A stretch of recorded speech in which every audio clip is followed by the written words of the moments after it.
Grabe, tagal na itong matambak. Parang hindi ako nagkakamali, nasa 7 years or 8 years na ata. Ayan. Pero yung makina, kita naman oh, dami ng ano, spider na. Parang wala pa naman siyang mga tulo-tulo. Yan lang siguro, syempre sa may gasoline lane, nagluma na rin siguro yung mga kanyang o-ring.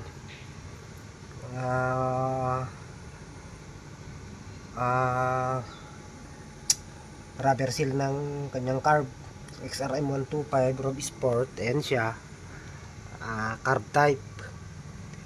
Huwag natin i-restore. Ayan, ito siya. Oh, yung kadena halatadong lumang luma na. Ayan, puro kalawang. Sige, service ko to dati nung parang nung nasa LGU pa lang ako. Yan. Sige, linisin ko muna. Dismantle ko sunan. Ano siya?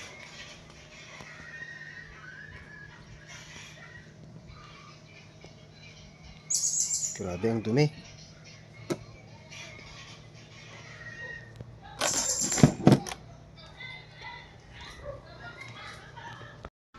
Ayan na siya.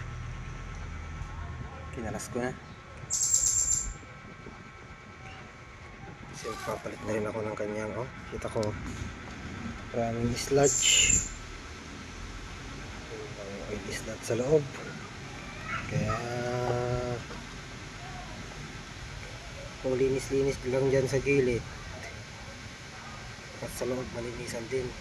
Kaya ang hatol dito, tanggalin ko na lang yung makina, disassemble ko, linisin ko sa loob. Yan yung mga pesa niya.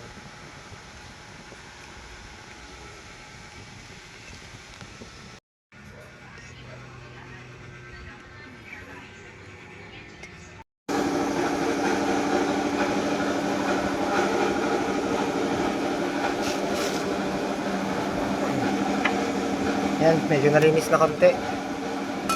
Tara tanggal yung mga pagkakapal-kapal ng oil sludge. Ano ba yan? Sige, sukat ko na siyang i-assemble. Yung cylinder head na lang, huli na lang yan. Okay.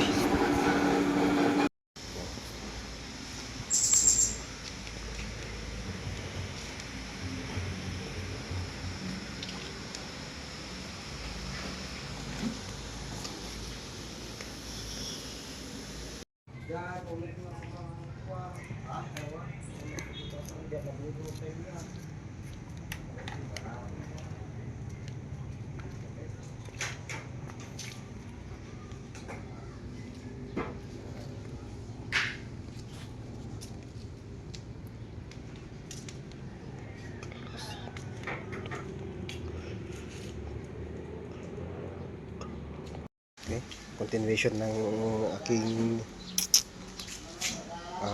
Rob Sport ginagawa. Yan, tapos ko na yung makina, may salpak na, paandar na. Susunod dyan, syempre pininturahin ko na yung mga bracket, itong mga kanyang hub, kasi kalawangin na rin pati. Naantay ko na lang na totally na matuyo yung kanyang pintura. Yan. Ang pagpintura niyan, siyempre kinalas muna yung lumang pintura, saka pinturahan siya ng bago. Ganyan lang yung gamit kong pintura, pero may proseso pa yan. Ginamitan natin ng primer, yung base coat, saka yung clear coat nya. Susunod na gagawin dyan, siyempre yung upuan, palitan na rin ng seat cover. Yan na, tinanggal ko na rin yung rim. Siyempre i-align na rin natin yung kanyang spoke. Pabili na rin tayo ng spoke. Sana, ito na. So, tayo na rin yung mag-a-align. Kasi madali lang naman. Matignan yung aking mga ibang pyesa. Ayan, battery, throttle, brake. Huwag kong ilagay yung kanyang shifter pedal. Ayan. Okay. So, kalasin ko muna yung lumang takip. Eto kasi luma na rin. Tapos palitan na rin natin syempre ng bago yan. Yan siya. Sige.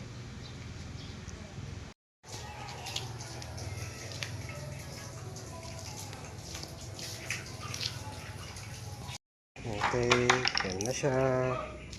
Kapit na mabuo. Kapit ka na yung headlight.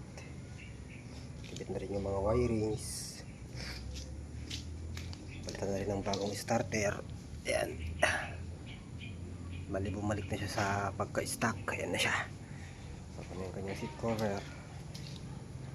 Tapos itong sa may fender niya medyo faded na. Kaya kailangan na yan ng ano, either palitan o pwede natin siyang solution finish dye yung ginagamit dyan, yung ginagamit ko sa sasakyan. Pero parang kung matibay pa naman. Yan na. Bali inorderan ko muna ng gulong. Yan na, nakabit na yung kanyang spoke. So tayo na rin yung nag-align dyan. Ganyan muna yung gusto niya, yung dati. Yan, stuck na siya. Tapos wala pa siyang fluid. Ito. Kasi titignan pa natin. Okay, lapit na. Okay. Nabuo na. Kalit na lang yung mga natitira. Kaya ng gulong. Yan. Mounting na lang yan. Tapos lagyan na lang yung starter, yung bracket ng exhaust pipe.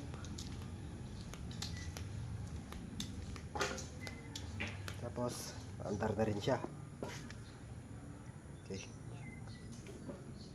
Pumaruma konti.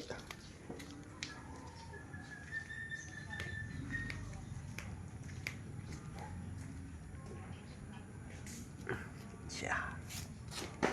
Okay. Gulong na lang.